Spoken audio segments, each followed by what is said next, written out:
Hello दोस्तों, veterans नमस्कार। मेरे पास डीएस मूर्ति साहब का फ़ोन आया। वो चाहते थे कि उन्होंने जो एक स्ट्रेटेजी का खोज की है उसे मैं यहाँ आपके लिए बताऊं। मैंने इसको तो देखा, पढ़ा, मनन किया। मैं सोचा कि 22 तारीख से पहले, बैंक पेंशन अपडेशन होने से पहले जो स्ट्रेटेजी मूर्ति साहब ने बताई है वो मैं आपको पहुंचा दूं। और कमाल की स्ट्रेटेजी और बिल्कुल एक्यूरेट फैक्चुअल है। इसी स्ट्रेटेजी पर ये लोग फलीभूत हो रहे हैं, खा रहे हैं, कमा रहे हैं। They are thriving on this strategy और बढ़ा रहे हैं। ये जब सर्विस करते थे इन्होंने तभी ये स्ट्रेटेजी सीख ली थी और उस स्ट्रेटेजी को सीख करके ये दोबारा जो बैठे हुए रिटायरमेंट के बाद भी इनको पता है कि यही स्ट्रेटेजी काम करेगी। डीएस मूर्ति साहब कहते हैं, where the useless UFU thrive only on anomalies. Anomaly create करो, विसंगतियां क्रिएट करो। मतलब ये एक प्रकार का सोच है कि यदि आपको थ्राइव करना है, फलीभूत होना है, आपको इस दुनिया में टिकना है, अपनी इमेज बनानी है, पब्लिसिटी करनी है, खाना है, कमाना है, तो सबसे पहले आप एनोमलीज क्रिएट करो। जनरली यही सरकारें करती हैं कि लोगों को किसी चीज़ों का पता नहीं चले। यही आईबी और यूएफबी ने किया कि लोगों को पता ही नहीं चला कि रेगुलेशन है या नहीं। 1970 के एक्ट में क्या है वो भी पता नहीं चला। और अब वर्तमान में इंडस्ट्रियल रिलेशन कोड 2020 ये पता ही नहीं चलने देते। पता नहीं चलता तो, और नहीं पता चलेगा तो इनकी एनोमली आराम से काम कर जाती हैं। तो बोला एनोमली क्रिएट करो, ensure that anomaly has been made in a recurring feature in every BPS envelope. और हर बेस सेटलमेंट में इन्होंने एनोमली क्रिएट की, आवश्यक रूप से क्रिएट की। अब एनोमली क्रिएट हो गई, अब क्या करेंगे? अगले बेस सेटलमेंट में जो एनोमली क्रिएट की है उसे ठीक करने की कोशिश करेंगे और बेवकूफ़ बनाएंगे लोगों को कि भाई हम इसको ठीक कर रहे हैं। जैसा आपका बैंक पेंशन अपडेशन में हुआ, एक्स ग्रेसिया में किया। First of all create an anomaly in 1 PPS. अब इनकी प्रक्रिया शुरू हो जाती है कि एक बीपीएस में एनोमली क्रिएट करो। To set right the same create another anomaly in the next BPS. इसको ठीक करने के लिए एक एनोमली दूसरे बीपीएस में क्रिएट कर दो। सो एन सो ऐसे चलते रहो। इनका यदि इतिहास देखा जाए फर्स्ट बेस सेटलमेंट से लेके आज तक केवल और केवल यही ढर्रा रहा है, यही स्ट्रेटेजी रही है इनकी। दस एंश्योर दैट वन एनोमली और द अदर इनवेरिएबली एग्जिस्ट। और ये एंश्योर करते हैं कि एक एनोमली कम से कम हर बाईपार्टाइट सेटलमेंट में रहनी चाहिए, अदरवाइज इनकी वैल्यू कैसे होगी? इन्हें पूछेगा कौन?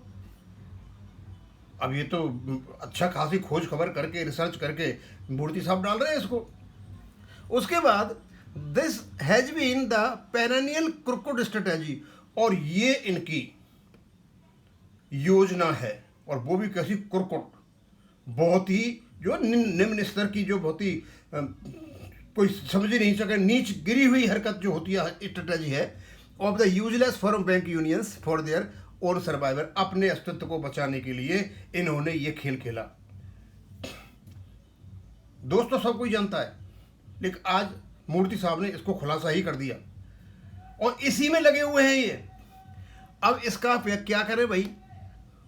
Shem Shem. अरे ये तो बड़ी शर्म की बात है। अब जब इस प्रकार की स्ट्रेटेजी है, बैंक पेंशनर्स के फंडामेंटल राइट्स का हनन हो रहा है, उनका जीवन यापन दूभर कर दिया है, मेडिकल पॉलिसी नहीं ले पा रहे हैं, खाना नहीं खा पा रहे हैं, कपड़ा नहीं खरीद पा रहे हैं, प्रॉपर तरीके रह नहीं पा रहे हैं, केवल और केवल इस स्ट्रेटेजी से। यदि ये उद्देश्य था ट्रेड यूनियन एक्ट का, जिस काम के लिए बने थे उस काम को यदि ये करते, सेक्शन 15 देखिए उसमें, तो शायद आज मामला दूसरा होता। ये सिर्फ और सिर्फ बैंकों में है और कहीं नहीं है। और मैंने तभी और सुना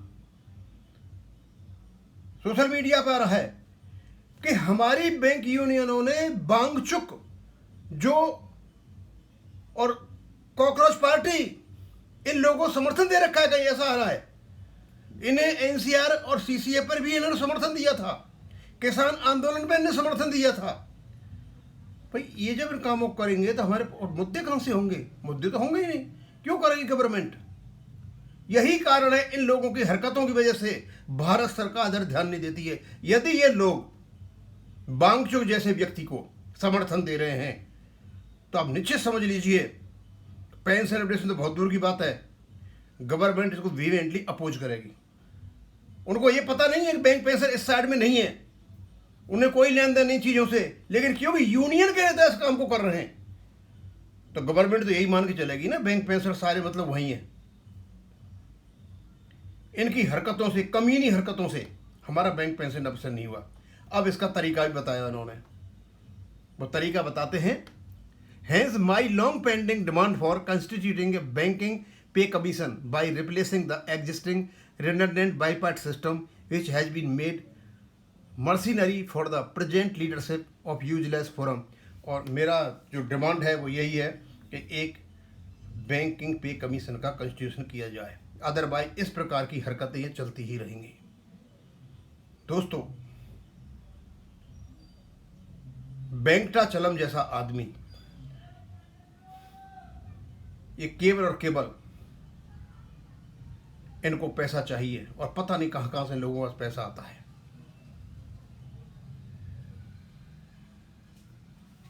नीट परीक्षा का बहाना लेकर जो कुछ जंतर मंतर पे कल हुआ, सबको पता है क्या हो रहा है। एवरीवन नोज, इवन संसद तक घुस गए होते, उन लोगों का ये समर्थन करेंगे। और आप सोचते हैं वो आपका बैंक पेंशन अपडेशन होगा? हम खुद जिम्मेदार हैं अपनी सारी की सारी चीज़ों के। एनीवे, मैं वापस आता हूँ। DS मूर्ति साहब ने एक खोज की और बोला एक विसंगति पैदा की जाती है, फिर सुलझाने का प्रयत्न किया जाता है, फिर एक और विसंगति पैदा कर ली, उसको सुलझाने का काम किया जाता है, फिर और कर ली जाती है, और ये सर्वाइव कर जा रहे हैं, अपना अस्तित्व को बचाते चले जा रहे हैं और पैसा कमाते जा रहे हैं, ये फलीभूत हो रहे हैं। यही एक ट्रिक है, डिवाइड एंड रूल जैसी ही पॉलिसी है ये। लोगों को अज्ञान रखो, डिवाइड एंड रूल करो या विसंगति क्रिएट करो, फिर उसमें लग जाओ जी जान से कि इसको ठीक करने के लिए लगे हुए हैं, लोगों का ध्यान भटकाओ। तो इस परिप्रेक्ष्य में DS मूर्ति साहब कहते हैं भैया इन सबको छोड़ो और हम चाहते हैं कि हमारा एक बैंकिंग पे कमीशन स्थापित हो जाए। अब है जैसे ये इंडस्ट्रियल रेशन कोड आया हुआ 2020, ये लगभग लिंक करता है एक्ट 1970 से, और बड़े आराम से हमारी निगोशिएटिंग यूनियन और काउंसिल चाहें तो सारी मिलकर के बैंकिंग पे कमीशन की बातें कर सकती हैं। IBA को साइड में लगाओ और इसका कोने मतलब नहीं यहाँ पर निकलने का। ये पावर देता है आपका इंडस्ट्रियल रेशन कोड। अब इसको मैं यहीं खत्म करूँगा। थैंक यू, धन्यवाद।